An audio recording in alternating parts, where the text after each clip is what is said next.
we have downloaded our image in the Photos folder and made a folder to put them in.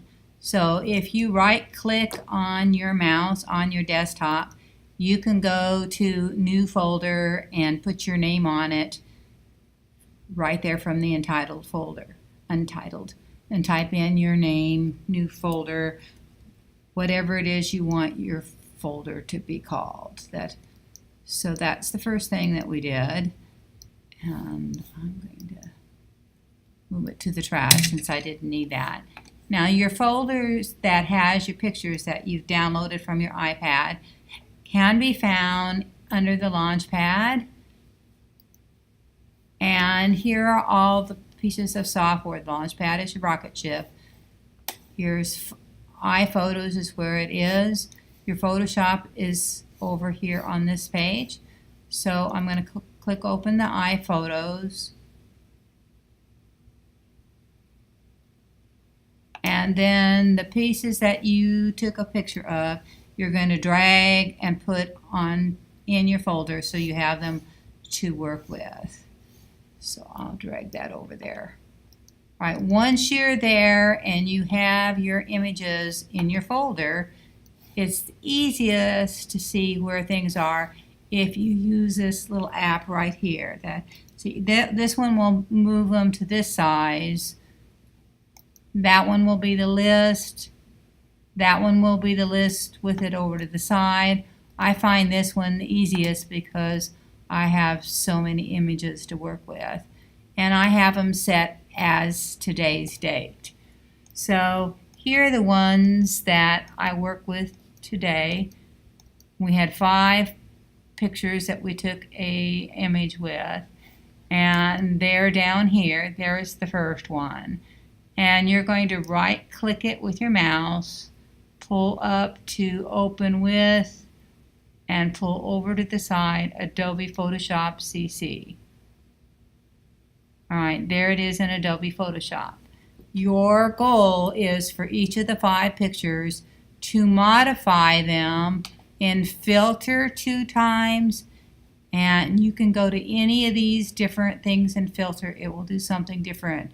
So like if you go to Filter Gallery, and this shows the whole screen so you can't see it all. So you want to go down and then choose these different things that you can play with here. That you can go all the way down to texture and try some of those things in the filter.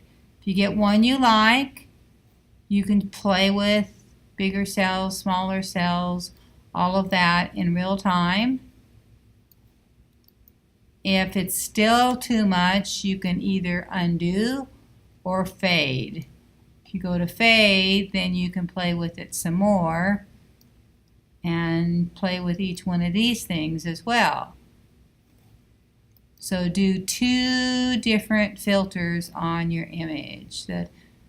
So I'm going to go to lighting effects for fun. Render lighting effects. I have the crackle, and then I can play with different lights.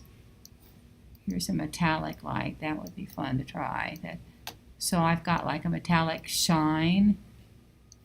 I can move my camera around, my lens around, my light around.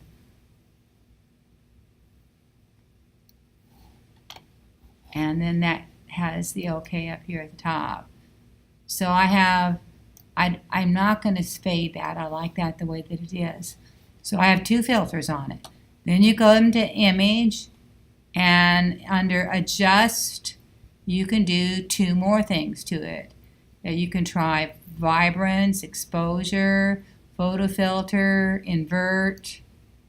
If you don't like what happens with one of them, step backwards and try another one.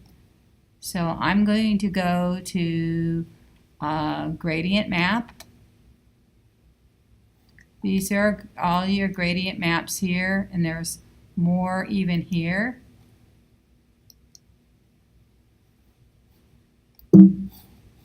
Cancel that. Neutral. Pinned means it's going to add to it. And so I can come and choose some of the, oh, I love that one.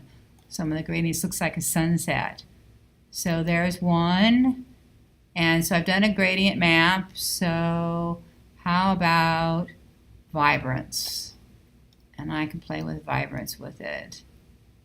So I can make it more or less saturated or vibrant. I think it looks more like a sunset right there.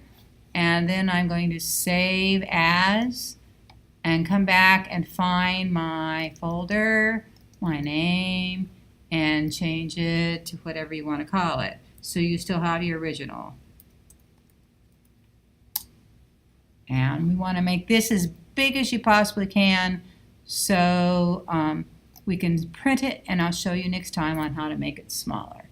So do that with all 5 of the photos that you took that were super close-ups of things. I really like that. That does look like a little sunset.